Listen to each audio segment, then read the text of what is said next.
He spoke, and Enid easily believed, like simple noble natures, credulous of what they long for, good in friend or foe, they are most in those who most have done them ill.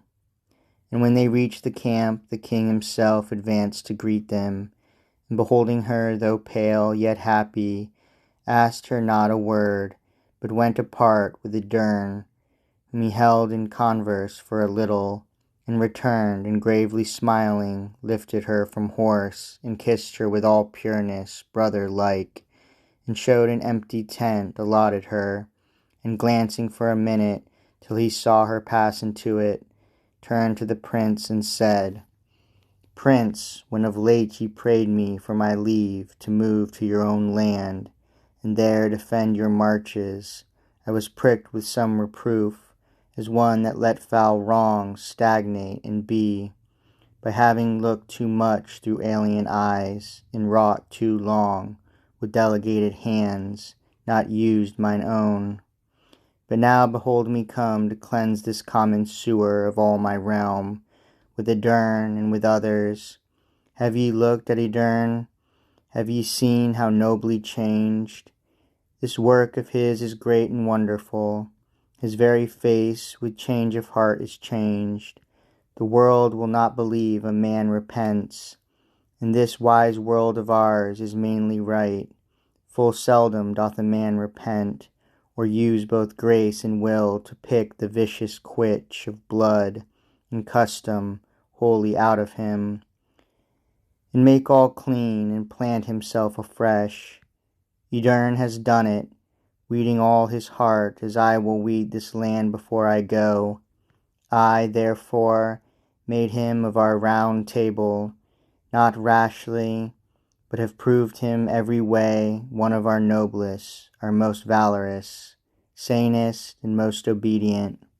And indeed this work of Idyrn, wrought upon himself after a life of violence, seems to me 1,000-fold more great and wonderful than if some knight of mine, risking his life, my subject with my subjects under him, should make an onslaught single on a realm of robbers, though he slew them one by one, and were himself nigh wounded to the death. So spake the king. Low bowed the prince, and felt his work was neither great nor wonderful, and passed to Enid's tent.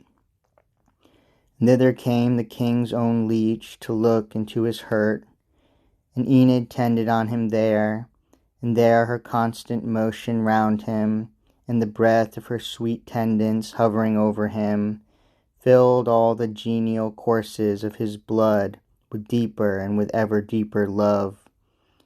As the southwest that blowing Bala lake fills all the sacred Dee, so passed the days.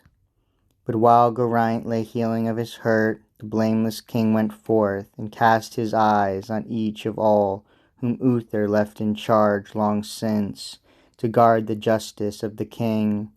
He looked and found them wanting, and as now men weed the white horse on the Berkshire hills, to keep him bright and clean as heretofore, he rooted out the slothful officer or guilty, which for bribe had winked at wrong, and in their chairs set up a stronger race with hearts and hands, and sent 1,000 men to till the wastes, and moving everywhere cleared the dark places, and let in the law, and broke the bandit holds, and cleansed the land.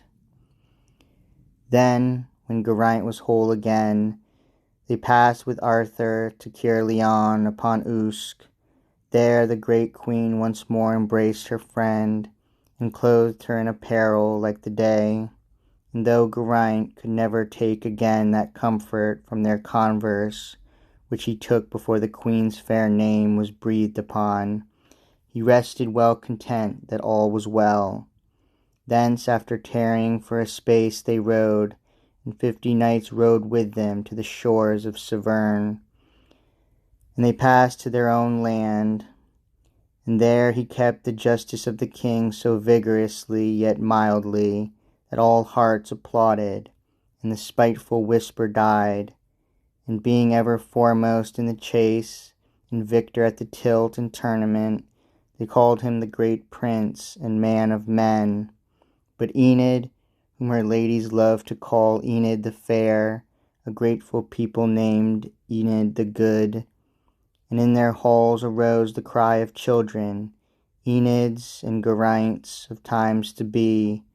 Or did he doubt her more, but rested in her fealty, till he crowned a happy life with a fair death, and fell against the heathen of the northern sea in battle, fighting for the blameless king.